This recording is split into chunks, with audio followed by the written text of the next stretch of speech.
Coming up tonight, National Address, the nation's leader outlining significant steps and investments made in an effort to protect the country's borders. This as unrest continues in Haiti, plus maintaining international standards. The Ministry of Works continuing to invest millions of dollars into roadworks and structural upgrades across the country.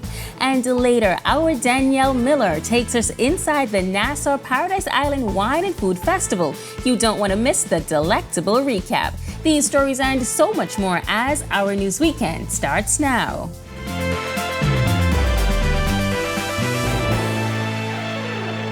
This is Our News Weekend. Thank you so much for joining us tonight. I'm Megan Shepard. Prime Minister Philip Davis in a national address this afternoon, providing key updates as it relates to protecting the country's borders amidst Haiti's ongoing crisis. The Prime Minister acknowledging that armed gangs in Haiti have attacked critical infrastructure there, and there has been a collapse of law and order in many areas of the country. To this end, he notes the significant investments made in the Royal Bahamas Defense Force, from increased manpower to additional vessels and new technology and equipment. We are now deploying significant RBDF assets to establish a sudden Bahamas blockade operation, including surface vessels, aircraft, and 120 highly trained RBDF personnel. Operations will focus on the northern coast of Haiti, the Old Bahama Channel, and the Windward Passage. As we expand our patrols in our southern waters, the United States and the United Kingdom are also working to position assets in the region. We are working with the U.S. Coast Guard, with Turks and Caicos, and with the Cuban Border Patrol to share critical intelligence and align our efforts. Prime Minister Davis says these collaborative efforts have already proven successful, intercepting a number of vessels originating from Haiti. He emphasizes that repatriation of individuals will be conducted in a manner that prioritizes the safety of our officers and respects the human rights and dignity of the passengers. At the Summit of Americas in June of 2022, which took place in the United States, 21 countries in our hemisphere signed an agreement that included a commitment to receive refugees. I did not sign this pledge, and I continue to believe this is the right decision for our country. We Bahamians are a compassionate people, but we simply cannot absorb additional burdens or security risks at home. Now, while Bahamians may be divided on whether or not now is the right time to send Bahamian Defense Force officers to Haiti, Prime Minister Davis says this would not be the first time, noting that under Prime Minister Hubert Ingram, Bahamian officers participated in a mission to uphold security in Haiti in 1994. If the multinational force is deployed this year, and if we are able to come to agreement on the parameters of our participation, our Defense Force officers who participated would be restricted to maritime operations, where the RBDF's experience, expertise, and excellence would be a tremendous asset. I want to reassure Bahamians that in all contingencies, we are prepared to defend and protect our borders. To the brave Bahamian men and women in uniform who defend and protect our country, you are the bedrock of our nation's sovereignty. Well, you may see roadworks are ramping up. That's because the Ministry of Works and Family Island Affairs is continuing to roll out projects across the country. But what's next? Our Joshua Williams has the answers in this report. Millions of dollars have been allocated to carry out roadworks across the country. With some of that work already completed, Works and Family Island Affairs Minister Clay Sweeting says it's all about ensuring the country's infrastructure is on par with standards set worldwide. Cost has not increased, and the total funding remains at $98,210,000, including VAT. And that's for New Providence alone. And we have other road repairs in the Family Islands. Sidewalk construction and drainage repairs is included in this total funding allocation. We also know that there are still more roads needing much attention, and we are progressing steadily. Sweeting says 7 contracts are up for tender, with the bidding process ending shortly. And with 25 miles of roads paved last year and 65 miles still left to be completed, Sweeting says work is going smoothly. On Monday, I, along with my team from the Civil Design section, toured a number of areas where paving and drainage works are in progress, including the downtown area. If you've passed there lately, you can see that Dassel Street, Christie Street, and other side streets are being worked on, as well as Carmichael Road, moving west towards Coral Harbor. Sweeting says the ministry understands the frustration these works can cause and once again pleads for patience. I want to really thank the residents and the business owners in these areas for their patience and their understanding. We know that sometimes this may be a temporary inconvenience, but as we work to provide safer and better streets for the motoring public. Reporting for Our News, I'm Joshua Williams. Well, the concerns of stall owners at the straw market now reaching the ears of government. We've been following the plight of straw vendors this week, who claim cruise visitors do not bring cash or bank cards onto shore as a result of warnings given by the cruise ships. This as the country has struggled with the issue of crime, recording 32 murders to date. Acting Press Secretary in the Office of the Prime Minister, Keishler Adderley, says the matter is being addressed. The tourism minister very deliberately went and spoke with the persons involved, or the cruise line involved, to ensure that something like that does not happen. We continue to assure that the Bahamas is a safe destination, and everything is being done from our end to ensure that that remains the case. The Ministry of Works undertaking a number of demolition exercises in recent months, both here in the capital and the island of Abaco. Former Works Minister Desmond Bannister says the Shanty town structures now being demolished by the ministry are buildings that were allowed to be constructed since the Davis administration came to office. So far, the Ministry of Works has demolished 300 structures on Abaco and New Providence. They are now moving to Eleuthera. So from 2021, if you look at the affidavits that were filed in court, you will see that when the FNM demitted office, there were a very limited number of those houses there. We just demolished hundreds of them. And then the government was elected, came to office, and did nothing. And so for years, they've been rebuilding those structures and building new ones. Now, demolition of shantytown structures was halted under the Minnis administration by a Supreme Court injunction in 2019. That injunction has since been lifted. Bannister says he commends the new minister for moving on the demolition. Those structures cause health hazards in the community. When you look at the water levels and you look at the damage to water in those communities, you can easily have outbreaks of diseases. When you look at the structures that are being built, they don't comply with the building code. And so those same people are going to be endangered in hurricanes and bad weather. Former Tourism Minister Dionisio De Aguilar calling the Prime Minister's travel budget unprecedented, adding that government has to prove if the trips are yielding a return for the country. His comments come after it was revealed the Prime Minister's travel budget increased to $2 million. So far, De Aguilar has not been convinced the trips are beneficial. The level of travel and the cost of the travel is as is being demonstrated, unprecedented. I guess time will tell whether the positive results that they say that it is yielding are yielded. So we will have to see what happens. I'm not convinced yet, but there's still time. Communications Director in the Office of the Prime Minister, Latre Ramming, defended the Prime Minister's travel amid criticism that the Prime Minister isn't needed on every trip. Free National Movement leader Michael Pintard has called for the government to detail the expenses of each trip so far, its purpose, and the benefit of the trip. That has not happened. The former tourism minister says the electorate has a lot to consider. The question that we as the taxpayers have to ask is all this travel and all this expense bringing a return to the country?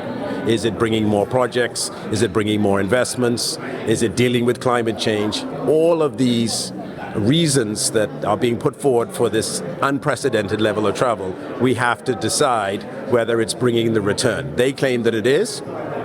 The voting public will have to decide when that time comes whether indeed it did yield the results that they say that it's yielding.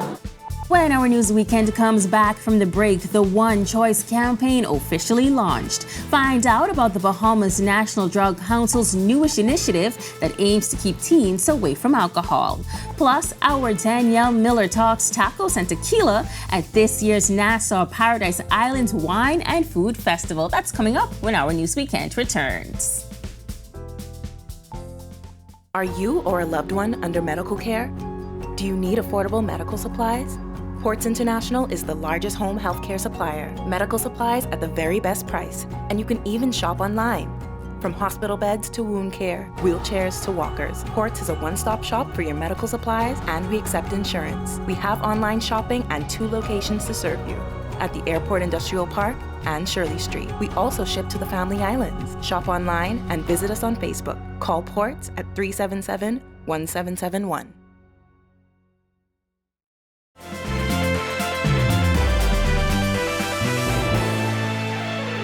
In a concerted effort to tackle underage drinking, the Bahamas National Drug Council gathering at Arawak Key to launch its One Choice campaign. The campaign is aimed at preventing minors from purchasing alcohol, as well as purchasing and using tobacco and other drug products. It also emphasizes the collective responsibility of communities, parents, and retailers.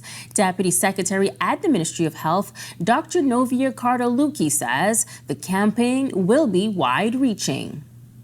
Over the last 3 years, we've put up signs in more than 100 businesses throughout the Commonwealth, and we meet the objective of business owners being more aware that the consumption of alcohol under 18 is not allowed. And so what our hopes are is by using environmental prevention measures that people and young persons, adults, community-minded persons make it their business to ensure that young people abstain from alcohol consumption.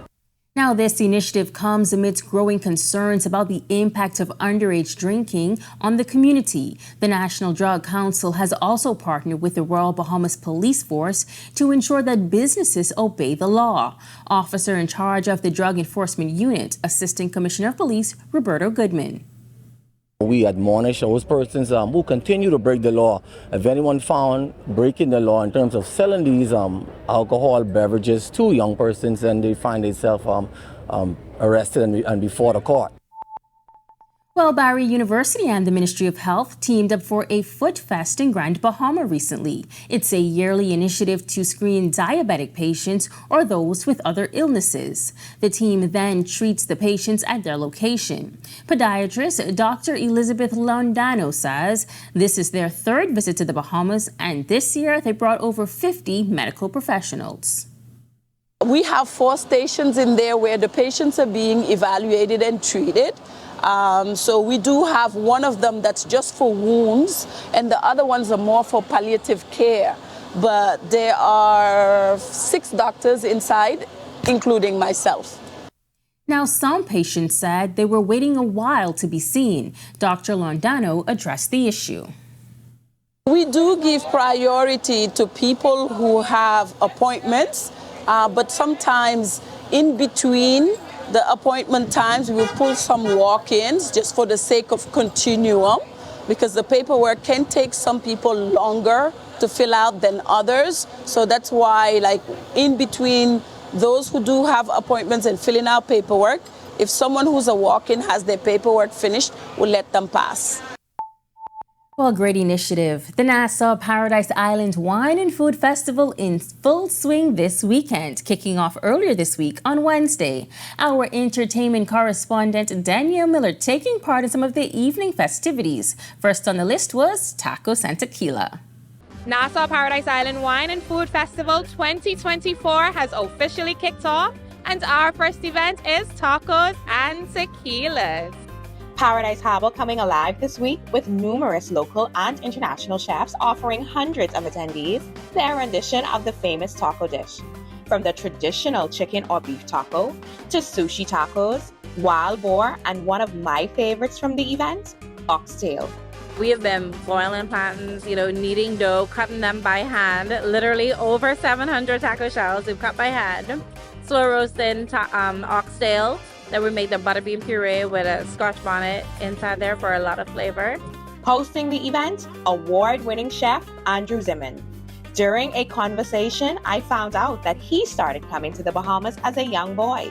He professes that the flavors of the islands play a significant role in his culinary career. I really got a deeper dive into another culture of any kind, really. I was 5-6 years old, and I was endlessly fascinated by it. And I got to try a lot of foods that, frankly, a lot of kids just never get to try. Certain fish out of the water, shellfish, conch right out of the shell on a boat, raw. And I mean, when I look at that experience, you can figure out, oh, that's why he wound up doing what he was doing. Whenever I come back here, I feel my mother's spirit, so it feels really good to be here.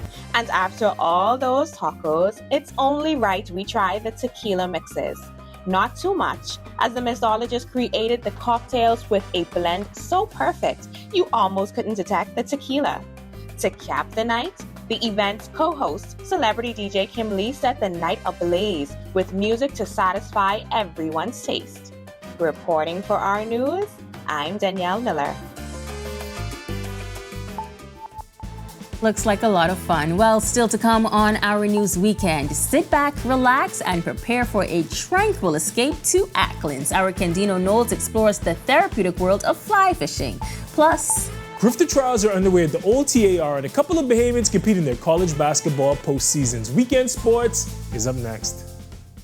When the Bahamas took center stage at World Expo in Dubai 2022, we were there as thousands got up close and personal with our story, like the unprecedented devastation of Hurricane Dorian put center stage at Commonwealth Heads of Government meeting in Rwanda. We were there as the Prime Minister urged immediate action on climate change, an issue brought up months later at the historic 50th CARICOM meeting in the Bahamas. Because our news is everywhere, always there when it counts.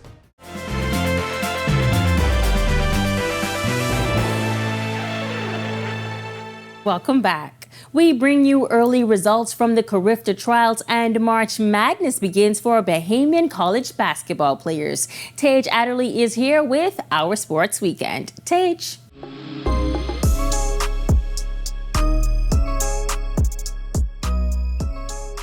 Good evening, I'm Tage Adderley here with the weekend edition of Our Sports. Grifter trials began yesterday at the old Thomas A. Robinson Stadium, and a couple of our athletes have already punched their tickets to Grenada. The country's best are in the capital for Grifter trials, and some of them have already made the cut. Kiesra Thomas is headed in the girls under 17 400 meters in the high jump. Alexandria Komalafe also qualified in the high jump. Terrell McCoy qualified in the girls under 12 shot put.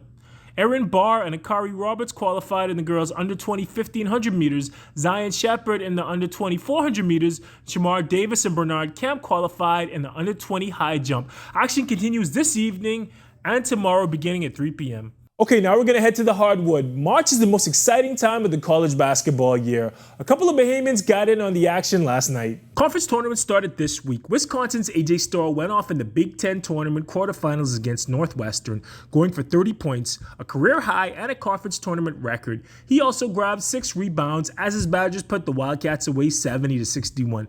Sammy Hunter also came up big, helping his team win the MAC tournament. He had 14 points and 3 rebounds as his Akron Zips beat the Ohio Bobcats in a barn burner 65-62. With that win, Sam Hunter and the Zips are in the NCAA tournament. That's all for sports today. I'm Tage Adderley.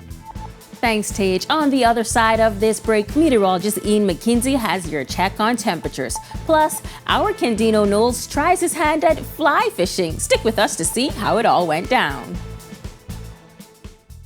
When the Bahamas took center stage at World Expo in Dubai 2022, we were there as thousands got up close and personal with our story, like the unprecedented devastation of Hurricane Dorian put center stage at Commonwealth Heads of Government meeting in Rwanda. We were there as the Prime Minister urged immediate action on climate change, an issue brought up months later at the historic 50th CARICOM meeting in the Bahamas. Because our news is everywhere, always there when it counts.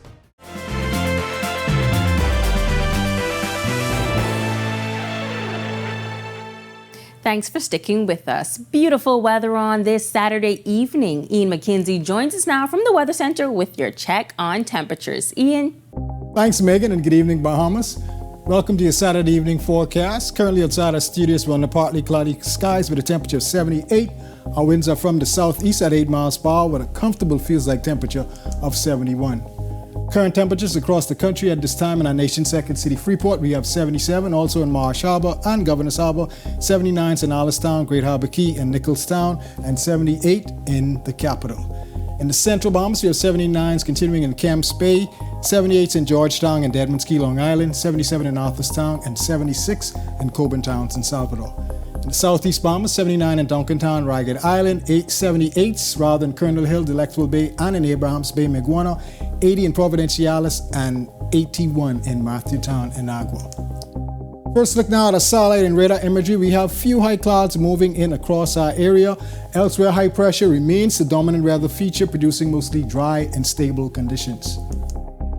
Boating forecast across the northwest and central islands. At this time, we have winds out the southeast at 10 to 15 knots. Seas are running 2 to 4 feet in those light northeasterly swells. Low tide tonight at 7:48 p.m. High tide at 2:21 a.m. tomorrow morning. In the southeast Bahamas, we have a caution in effect. Winds will be east to southeast at 15 to 20 knots. Seas running 4 to 7 feet over the ocean. In your extended forecast, Sunday looking pretty gorgeous. Warm temperatures into the 82s, low 80s, getting up into the mid 80s by Monday ahead of that cold front. Tuesday's temperature should begin to dip into the mid 80s and then gradually rise again as another cold front approaches us by the end of the week. We're looking at your low temperatures in the low 70s, dipping down after that front into the mid 60s by Tuesday, then gradually increasing by the end of the week ahead of that other front. That's a wrapping evening forecast. Make it a great, safe, fun night, everyone. Are you in need of an escape from the chaos of the city? Well, our news anchor Candido Knowles tells us how you can find some solace in Acklands through the therapeutic world of fly fishing with master fly fisherman Reno Taylor. Acklands Island. Acklands Island. Acklands. Fly fishing isn't just a pastime here in Acklands. It's a revered craft that draws enthusiasts from across the globe seeking to refine their abilities against the backdrop of its serene waters. Once you get it down, Pop, everything will come to you normal. Naturally, right? Naturally. Yeah. And beyond the financial allure of the fishing season from November to June, master fly fisherman Reno Taylor emphasizes the intrinsic rewards of the sport. You just have to love this. You gotta have a passion in it. This is something what I love doing. Yeah. I'm not in it just for the money. It's more than just reeling in prized catches. It's about the tranquil moments spent at sea, strolling along the powdery sands of Masons Bay, with nothing but your rod and contemplations offering solace and rejuvenation to the soul. If I stress home and I come with here and I could release that stress just by talking to them and walking, it is a big plus for me. Yeah. What do you tell your fellow Bahamian brothers and sisters who may be struggling mentally, who may need that reset, who may need to actually experience this moment that we're in? What do you tell them? Well, what I normally tell them, I say, look, listen, okay, if you want somebody to talk to, you want some stress release, you don't come to me, let's go for a boat ride. I try to be a mentor to a lot of people. Sure. I have a lot of people look up to us as married couple. And by people look up to us, we try to hold up the expectation where that anytime they need some kind of comfort or someone to talk to. If a leisurely boat ride through the crystal waters of Ackland sounds like the perfect antidote to a stressful day, come venture to Masons Bay and find Reno. Let him guide you, not just through the waves, but through a journey of self-discovery and renewal. In Masons Bay, Acklands, reporting for Our News, I'm Candido Knowles. Yeah. They're gonna hit that. Okay. And they're gonna hit it hard.